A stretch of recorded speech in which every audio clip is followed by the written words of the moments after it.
a day of my life as a content creator and a small business owners. Nandito na nga yung aking Shanghai. Ito nga muna yung aking niluto dahil wala na nga akong ititindang Shanghai. So ito nga mga mi, alam ko naman na sawang-sawa na kayo dahil ito na lang lagi yung mga kino-content ko. Paano naman nandito lang tayo lagi sa loob ng bahay.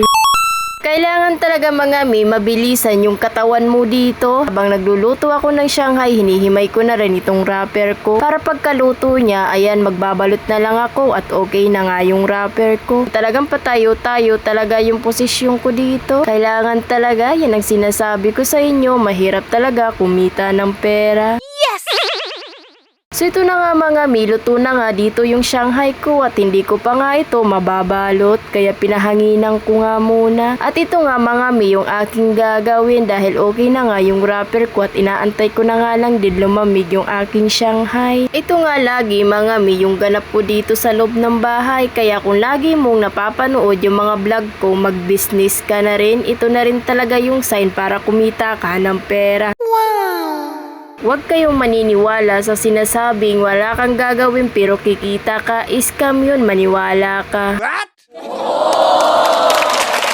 Naghiwa nga muna ako dito ng pang cheese stick ko dahil ubos na nga yung pang cheese stick ko sa labas. Ito lang yung sitwasyon ko dito sa bahay habang ginagawa ko yung aking mga pagbabalot. Ito nga't may mga nag-o-order. Talagang patayo-tayo at talagang pasensya yung gagawin mo dito. Kung gusto mong kumita ng pera, so ito mga mi, madali lang naman to. Pag nagamay mo na ako kasi kabisado ko na at alam ko na yung mga technique. Parang madali na lang talaga sa akin kahit na marami akong ginagawa at marami rin akong isinisingit na trabaho. Katapos nga nito, pag natapos ko ng aking pagbabalot, meron pa akong time maglinis ng bahay, umaasikaso yung kusina ko. So ito nga mga mi, ang kinagandahan pag ganito yung mga negosyo nyo, nasa loob lang ng bahay. So ayan, may time kayo makapaglinis.